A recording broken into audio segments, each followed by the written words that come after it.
ये फैसला कर लिया है कि अगर हमास फेल भी हो गया, नाकाम हो गया, तो वो इजराइल को किसी भी कीमत पर छोड़ेगा नहीं। ईरान ने रूस को ऐसे हथियार यहां पर मिलने वाले हैं जिनसे पहला हमला इजराइल और अमेरिका के अड्डों पर किया जाना फाइनल भी हो चुका है।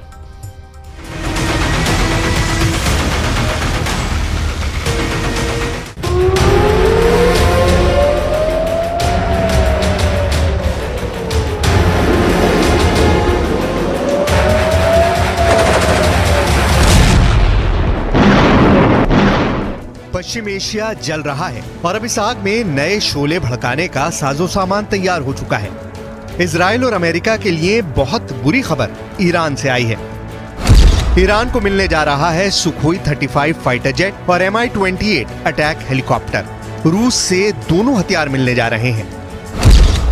इसके अलावा रूस से ईरान को याक 130 ट्रेनर जेट भी मिलेगा, जिससे ईरान के फाइटर पायलट्स की ट्रेनिंग और बेहतर हो जाएगी। सवाल है कि ये ताकत मिलने के बाद अब इजराइल से कैसे टकराएगा ईरान। पश्चिम एशिया में ईरान की फाइटर गोलाबंदी शुरू हो चुकी है।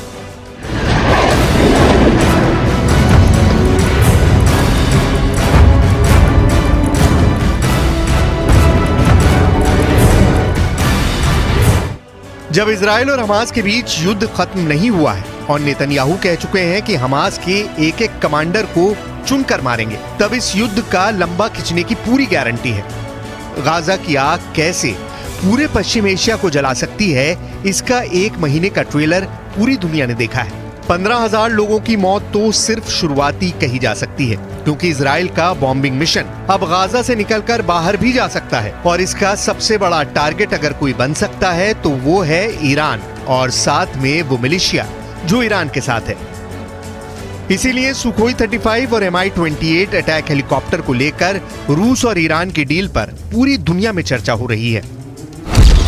सवाल है कि सुखोई 35 जैसे लॉन्ग रेंज फाइटर के टारगेट पर कौन सा देश होगा? क्या इस फाइटर जेट के टारगेट पर खाड़ी में अमेरिका के अड्डे होंगे या फिर ईरान अब इजराइल पर हमले के लिए तैयार हो रहा है?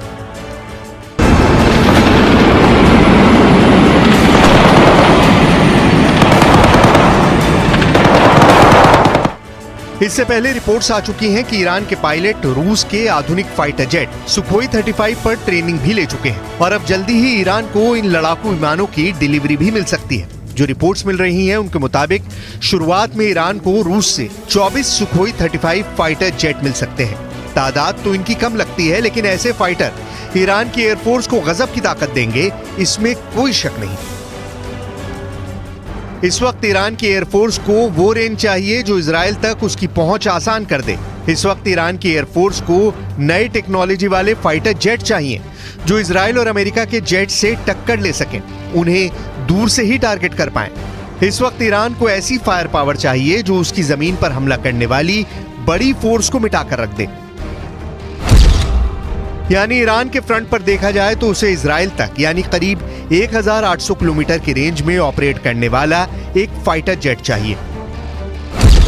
सुखोई 35 के आने से ईरान की जरूरत काफी हद तक पूरी हो जाएगी। साथ में उसे अपने समुद्री मोर्चे पर घुसपैठ करने वाली फोर्स को रोकने के लिए अटैक हेलीकॉप्टर भी चाहिए और उसकी ये डिमांड Mi-28 जैसा अटैक हेलीकॉप्टर पूरी करेगा।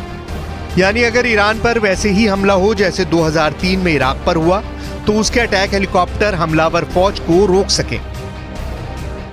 इनमें सुखोई 35 ऐसा कमाल का फाइटर जेट है जिसका इस्तेमाल रूस अभी यूक्रेन के खिलाफ भी कर रहा है और लॉन्ग रेंज टारगेट्स के अलावा एयर डोमिनेंस में इस फाइटर का कोई जवाब नहीं। इस फाइटर जेट के मुकाबले में यूक्रेन के पास भी कुछ नहीं है और इसे रोकने के लिए ज़ेलेंस्की फिलहाल नेटो से मिले एयर डिफेंस सिस्टम पर ही निर्भर है। इसीलिए सुखोई 35 और इसकी फायर पावर की कुछ खास बातें जान लीजिए। आपको इस वेपन सिस्टम के टारगेट समझ में आ जाएंगे। रूस अब सुखोई 35 की बहुत ही आक्रामक मार्केटिंग भी कर रहा है। सुखोई 35 चौथी जनरेशन के आगे का लड़ाकू विमान है। सुखोई 35 बहुत ज्यादा खतरनाक है। इसमें passive electronically scanned array radar लगा है जो 400 किलोमीटर के दायरे में टारगेट को पहचान सकता है। कुल मिलाकर ये भारत के सुखोई 30 MKI का आधुनिक रूप है जिसमें ज्यादा मजबूत इंजन है। ये थ्रस्ट वेक्टर कंट्रोल के साथ क्लोज एयर कॉम्बैट में दुनिया का सबसे बेहतरीन जहाज कहलाया जाता है। इसकी सटीक बॉम्बिंग सीरिया और यूक्रेन में मिसाल बन चुकी है। ये वो फाइटर है जिसने सीरिया में ISIS की कमर तोड़ दी।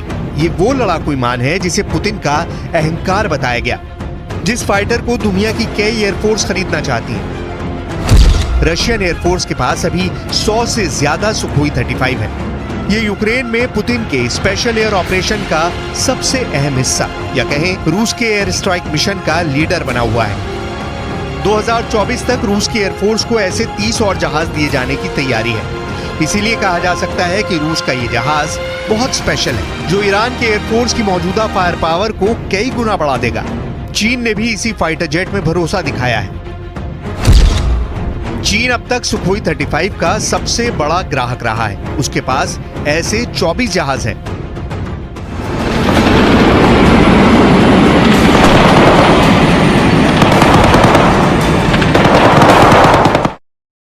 ईरान और रूस की इस डील पर इजराइल की बहुत पैनी नजर है। इजराइल के पास ईरान से कई गुना बेहतर फाइटर जेट है।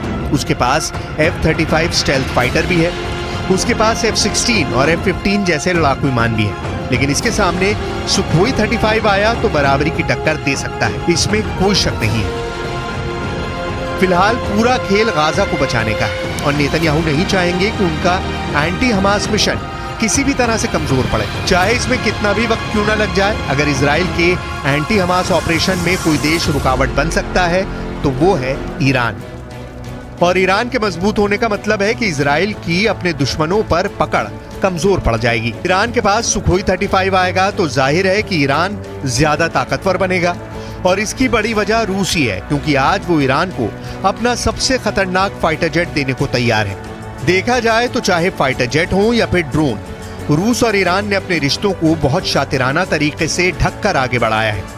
यूक्रेन युद्ध में पुतिन इतनी तबाही कभी नहीं मचा पाते अगर ईरान ने रूस की मदद ड्रोन देकर ना की होती। इसीलिए यूक्रेन में रूस ईरान के ड्रोन से बहुत बड़ा मैसेज लगातार देते रहे। इससे साफ जाहिर है कि रूस और ईरान के बीच रिश्ते बहुत ही सीक्रेट रहे हैं। यही वजह है कि ईरान और रूस के बीच संबंधों से अमेरिका और इजराइल दोनों बौखलाए हुए हैं। एक तरफ से अब पुतिन ने युद्ध वाला कंट्रोल ईरान में शिफ्ट कर दिया है। अब ईरान और सऊदी अरब के समझौते या कहें कि तनाव कम होने से दो देशों को सबसे बड़ा नुकसान होने वाला है। इनमें से जाहिर है कि एक अमेरिका है और दूसरा इजराइल है।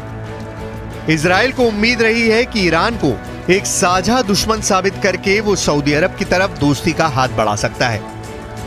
लेकिन अब ईरान और सऊदी अरब का समझौता इजराइल के ख्वाब पर पानी फेर सकता है, क्योंकि सऊदी अरब नहीं चाहेगा कि ईरान से उसके सुधरे हुए संबंध इजराइल की वजह से फिर खटाई में पड़े। ईरान की एयरफोर्स जिस तरह से मजबूत हुई है उससे सऊदी अरब को कोई दिक्कत नहीं, लेकिन अब इजराइल में ईरान वाली खतरे की घंटी बजने लगी है।